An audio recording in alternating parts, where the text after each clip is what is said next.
La concurrence, c'est quoi? Le moyen magique de faire baisser les prix et augmenter le bonheur? Ou bien la guerre de tous contre tous au bénéfice de quelques-uns?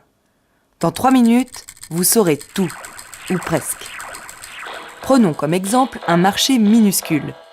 On a des entreprises qui produisent et vendent le même produit, disons des zoupettes, et des clients qui les achètent. Les économistes appellent concurrence parfaite cette situation où toutes les entreprises en compétition sont soumises aux mêmes conditions. D'un côté, il y a les clients, de l'autre, il y a les zoupettes. Les clients observent les prix et choisissent forcément le plus bas.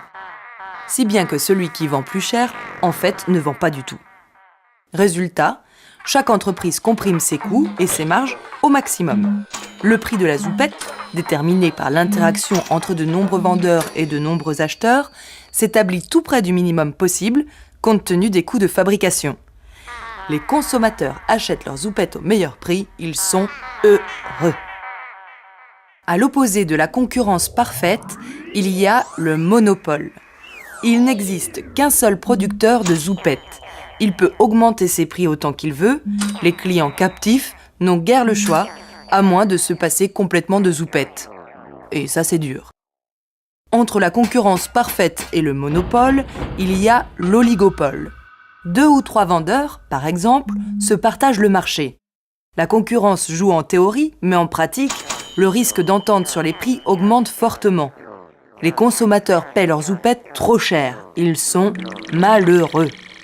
C'est pour cette raison que dans la plupart des pays, le législateur a interdit monopole et oligopole ou les a encadrés strictement. Dans le monde réel, les exemples de concurrence parfaite sont rares. Le prix des abricots sur les marchés du Roussillon suit en gros le modèle, mais ce n'est pas le cas de la plupart des autres. Pour qu'il y ait concurrence parfaite, il faut réunir au moins 4 conditions. Petit 1, l'atomicité. Ce qui signifie qu'il existe suffisamment de producteurs indépendants les uns des autres pour éviter toute entente sur les prix. Petit 2, la libre entrée. Il faut que des nouveaux producteurs puissent entrer sur le marché.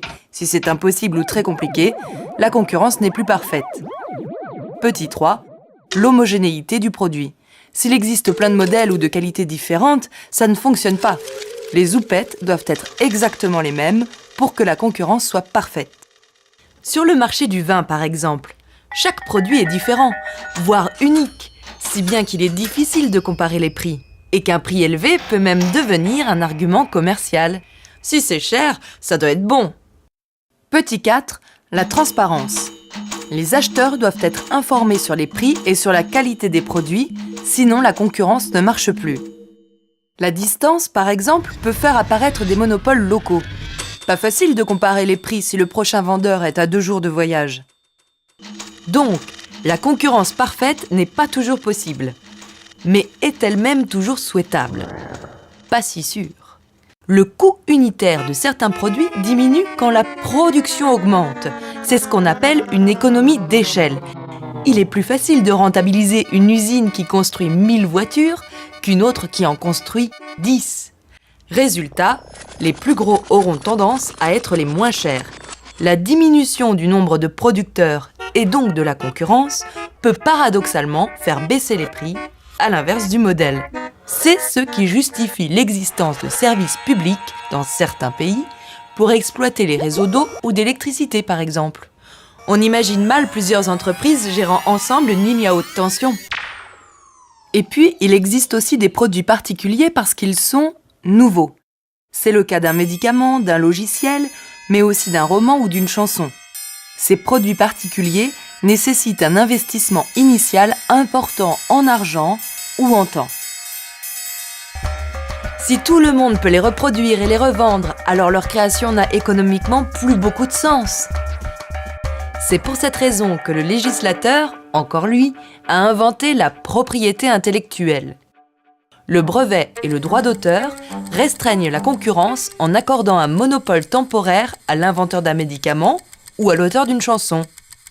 Le consommateur paie plus cher, c'est embêtant. Mais sans brevet ou sans droit d'auteur, le produit n'existerait probablement pas du tout. Bref, La concurrence n'est pas un bien absolu, mais avec un minimum de règles, elle reste un aspect fondamental de nos économies de marché qui permet d'éviter les abus liés aux situations de monopole et d'encourager l'innovation. Bref, d'avoir des houppettes dernier cri et pas cher.